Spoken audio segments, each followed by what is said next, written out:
Hey guys, this video is going to be about the Kawasaki KQR panniers, and I'll be showing these on the Ninja 1000 or Z1000SX, but I believe that these are the same bags that are used on the Kawasaki Versys 650, the Versys 1000, and the H2SX. So if you have one of those bikes, there may be some information in this video that's helpful for you.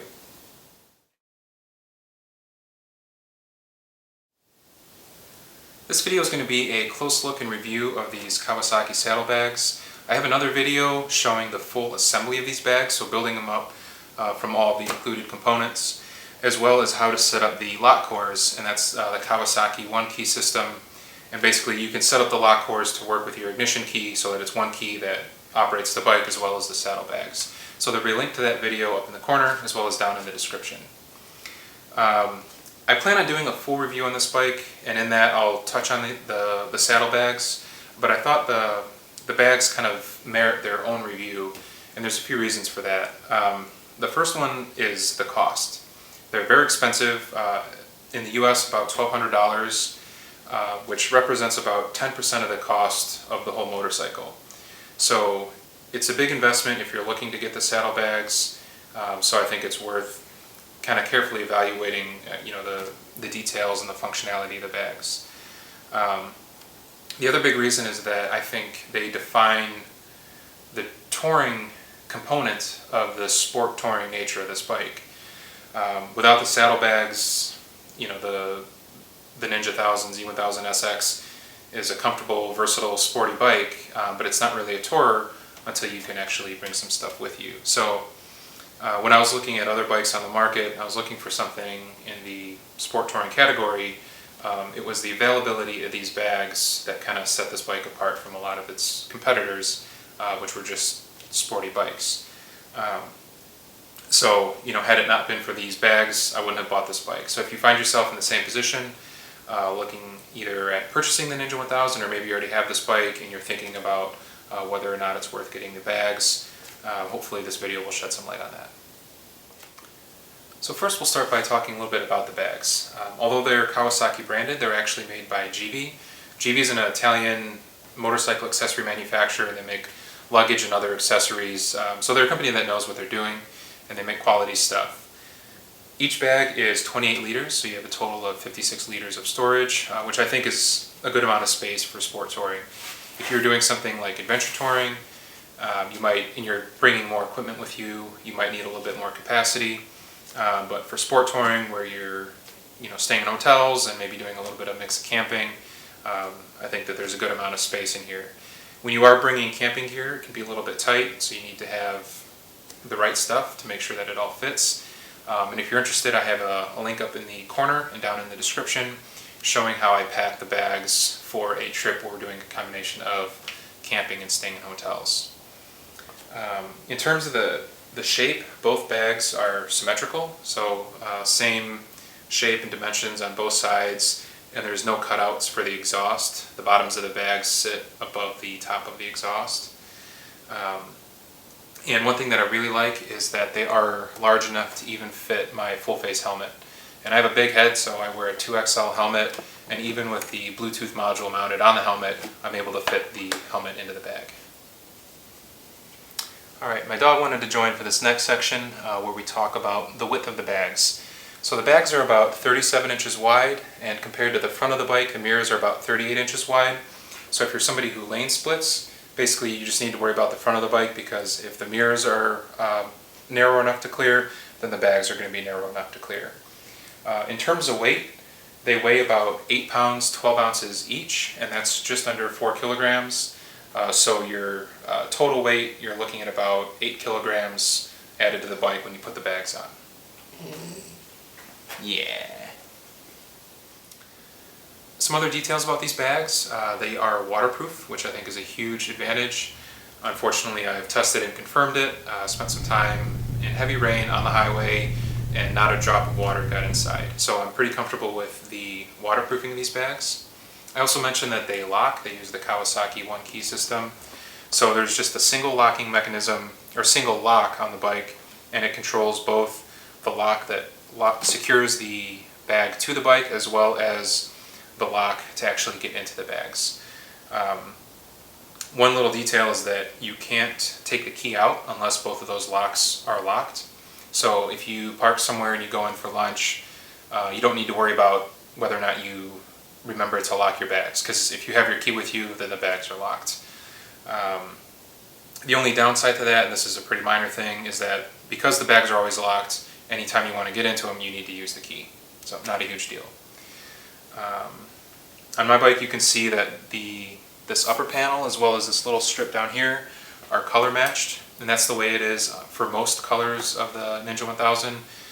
For some colors, however, rather than using whatever color the bike is, they just use black panels.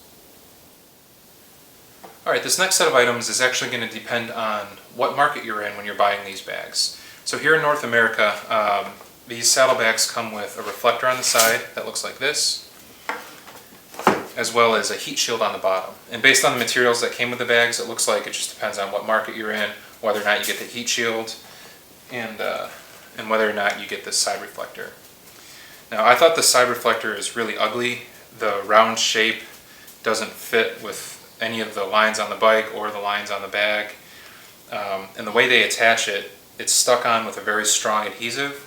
And there's a bolt that actually goes through the bag and is fixed on the other side with a nut. So they're kind of tough to get off. Once you get the nut off, then you have to break the adhesive. I just used a little bit of heat and was able to pull it off. But then you're left with a hole, and it's a 5mm hole. So what I did is, the smallest hole plug I could find in the hardware store was a 1/4 inch, so it's a little bit bigger than 5mm. So I drilled it out, less than a millimeter, so I could fit that hole plug in there, and then I sealed it with silicone so that it would stay waterproof. And that way I was able to get rid of the reflector, because I thought this just really stands out. So these bags are a clamshell design where they open out to the side, and on the inside you can see there's an elastic strap that helps to secure your cargo. And the way this works is kind of annoying.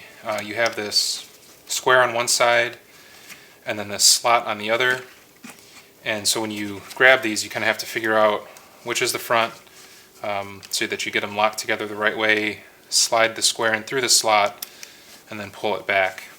I'm not sure why they don't just use a buckle. That would have been a lot easier. And then in terms of the interior space, I'll get this out of the way. It's kind of an odd shape. So you have this kind of longer section down here. It is pretty uniform in terms of the depth, other than the fact that this is curved. But generally speaking, this bag is about 9 inches deep. And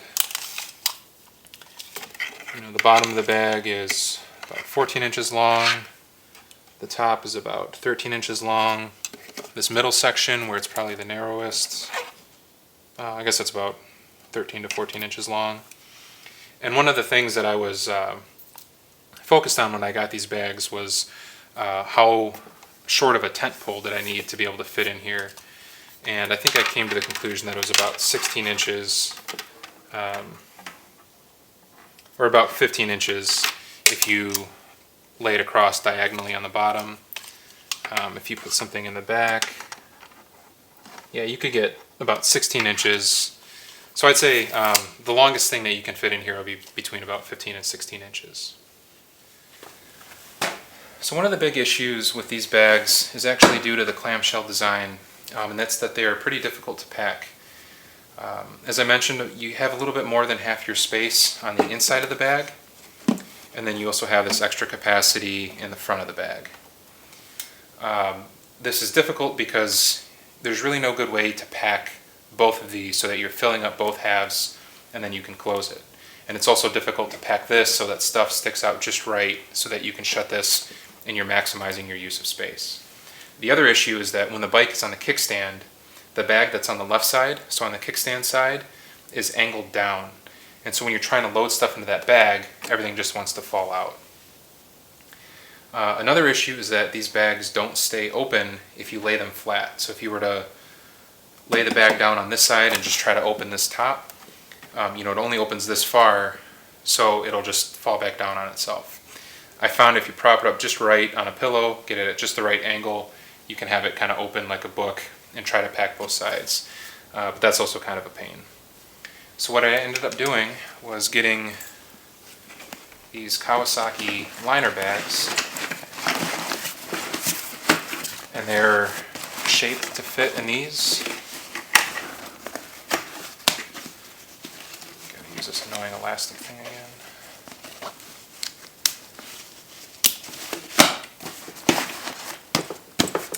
And for me, this has been a much better solution. It makes it a lot easier to use the saddlebags. It's convenient to pack these because you can just, open them up all the way, pack both sides, close it, and put it in here. And again, if you look at that video that I mentioned before, where I show how these are packed for one of my trips, you can kind of see how I pack my gear into these liner bags. You can see that the liner bags don't use up any space forward of this part of the bag. That means this whole front part of the case is still open. So what I typically do is I'll pack my motorcycle cover into one side, and then on the other side I'll pack like an extra jacket or a rain layer. You can take a pair of motorcycle gloves or something like that, just stick it in the elastic. So basically you can pack this out a little bit more even on the outside of the bag, and there'll be room for it when you close this.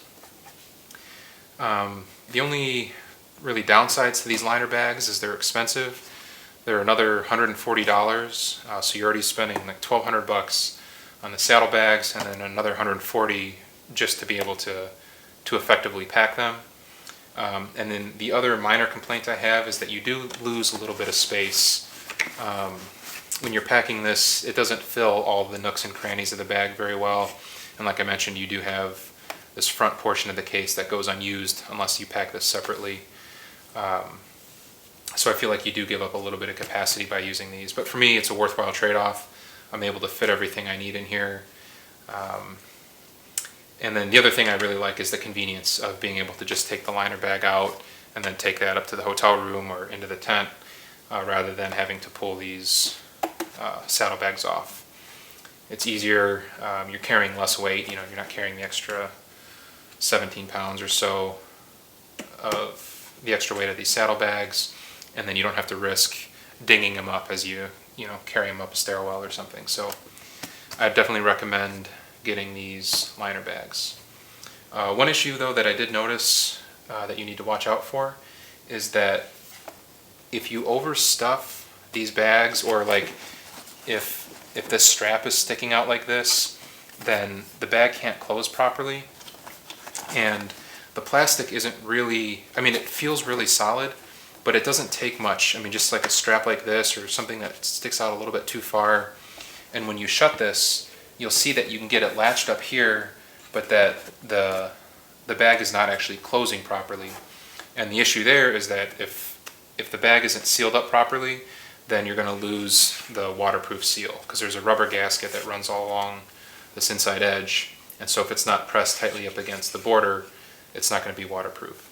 So it's just something you'll get used to it with experience, kind of figuring out what works in terms of packing and how to do it effectively. But like I said, I think these liner bags are a must if you're going with the saddlebag system. What I want to do now is actually show you what it looks like to put these bags on and take them off. Inside the passenger grab rail you have these two holes, and those correspond with these two prongs, I guess, that fit into there.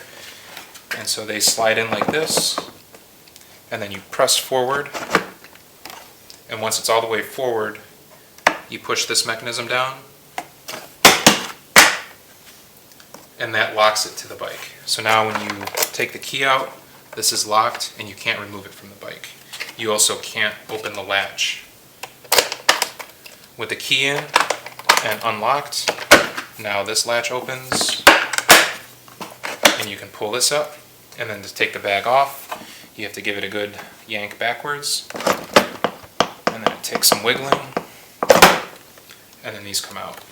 And for a while, I'd say maybe the first 10 times that I would put these bags on and take them off, it was really difficult, and I spent a lot of time wiggling these bags trying to get them to come off. And I'm not sure if it's been the more use of the bags, taking them on and off, or if it's the miles that I put on the bike with the bags on, and maybe the vibration kind of wears down the plastic a little bit. but it's gotten a lot easier to actually put the bags on and take them off. So if you're a little frustrated in the beginning, just give it some time and it gets a bit easier. Alright, so we'll wrap up this review by talking about some of the pros and cons of these bags.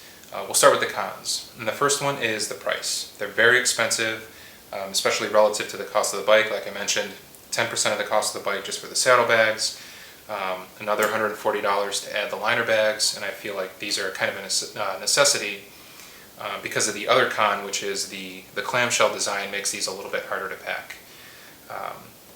The other issue is that the shape of the bags, due to the fact that it's kind of an irregular shape, makes it a little bit more challenging to pack. And the same is true even if you're using the liner bag. It's not too bad, but you're still dealing with this kind of, it's not a rectangle, so it just makes it a little bit more difficult to pack. But I don't know that a boxy set of luggage, something like you'd find on an adventure bike, I don't know that that would look as good with this bike. So I understand why they made that design choice, but it is a little bit of a thing that you have to work around. And the last little issue is that the liner bags can be a little bit challenging to stuff into the actual saddlebags. You saw that they're a pretty good fit. They don't use up the space perfectly, but when these things are stuffed, it's still a little bit of a challenge. You have to make sure that the handles are tucked in so that they don't prevent the outer shell from closing all the way. But this is realistically something that you're not dealing with all that often. I pack the bags in the morning, put them in the bike once, and then I don't really touch them until I get to my destination. If it's something where I know that I'm going to need to get in and out of the bag pretty regularly, I might even just leave it unzipped while it's in there, so that when I open the bag I can just open this and get what I need to get out without actually having to take the bags out. So, not a huge deal. Alright, so now let's talk about the pros of the system. I don't know if you can see that, but I can see my breath because it's getting pretty cold in here. But anyway, the pros. The first one is how well integrated these bags are with the bike. And for me, this was a huge selling feature. So I think the bike looks really good with the bags on or off. Unlike a lot of bikes where when you take the bags off, you're left with a bunch of ugly brackets. The mounting brackets for these bags are so well integrated and hidden in the passenger grab rails and the mounts for the passenger foot pegs. So they did a really good job with that. I also think that this was a con in the other one, that they don't use a boxier design, but that the shape of the bags fits pretty well with the lines of the bike. The other thing that I really like is the one key system. The fact that you don't have a separate key for the ignition and for these bags. One of the other bikes that I was considering was the Yamaha FJ09. I think they call it the Tracer. I forget what it's called in other markets, but the MT09 Tracer, something like that. Anyway, that uses a separate key for the luggage than the ignition, and so that means you're going to have an extra key on your key ring, and I don't like having that key bouncing around while I'm riding. So the one key system is really nice. I also feel really comfortable with the security of these bags. The fact that they lock both to the bike and they lock shut and they're waterproof. I'm not worried about my contents, whether it's raining, if I'm leaving the bike somewhere, down in a hotel parking lot, or I'm going in for a meal and the bike is going to be, no one's going to be watching the bike. I'm not worried about anybody getting in here and stealing my stuff, so that's really nice. And this kind of touches on one of the big cons, which is the price. The bags are expensive, but I think if you look at the whole package, what you're getting when you get the Ninja 1000 or the Z1000SX, I think even with the cost of the bags, it's still a really good value, because the total package price for the bike and the luggage is still well below what I think competitors are selling, for a bike that has comparable features. So even though the bags don't feel like a great value, I think the bike is such a good value that together you still come out ahead with a really great package. So if you have any questions about luggage, I know there's a lot of details there. If you're curious about any other measurements or anything like that, feel free to put them in the comments below. Thanks for watching.